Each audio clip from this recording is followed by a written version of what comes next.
മലബാർ ദേവസ്വം ബോർഡിന് കീഴിലെ എല്ലാ ക്ഷേത്രങ്ങളിലും പൂജയ്ക്കായി ഉപയോഗിക്കുന്ന അരളിപ്പൂവ് നിരോധിച്ചതായി Malabar Devaswom board president M R. Murali.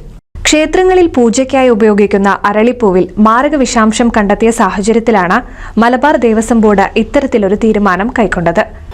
ക്ഷേത്രങ്ങളിൽ പൂജയ്ക്കും മറ്റുമൊക്കെ ഉപയോഗിക്കുന്ന അരളിപ്പൂവിൽ വിഷാംശമുണ്ട് എന്ന കാര്യം ഇപ്പോൾ പുറത്തു വന്നിരിക്കുകയാണല്ലോ. ഇത് ഭക്തരിൽ വലിയ ആശങ്ക ഉണ്ടാക്കിയിട്ടുണ്ട്.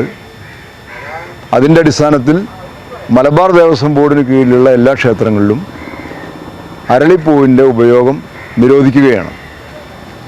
ക്ഷേത്രത്തിലെ നിവേദ്യം, പ്രസാദം, ഇങ്ങനെ ഭക്തരുമായി ബന്ധപ്പെടുന്ന എല്ലാ കാര്യങ്ങളിലും പൂർണ്ണമായും അരളിപ്പൂവ് നിരോധിക്കുകയാണ്. അത് സംബന്ധിച്ച ഉത്തരവ് നാളെ ഇറങ്ങും. അതിനുവേണ്ട നിർദ്ദേശം മലബാർ ദേവസ്വം ബോർഡ് കമ്മീഷണർക്ക് നൽകിയിട്ടുണ്ട്. എല്ലാ ക്ഷേത്രത്തിലും ഇത് ബാധകമാണോ അതോ? മലബാറിലെ ദേവസ്വം ബോർഡിന് കീഴിലുള്ള എല്ലാ ക്ഷേത്രങ്ങൾക്കും ബാധകമാക്കിയിട്ടുള്ള ഉത്തരവാണിത്.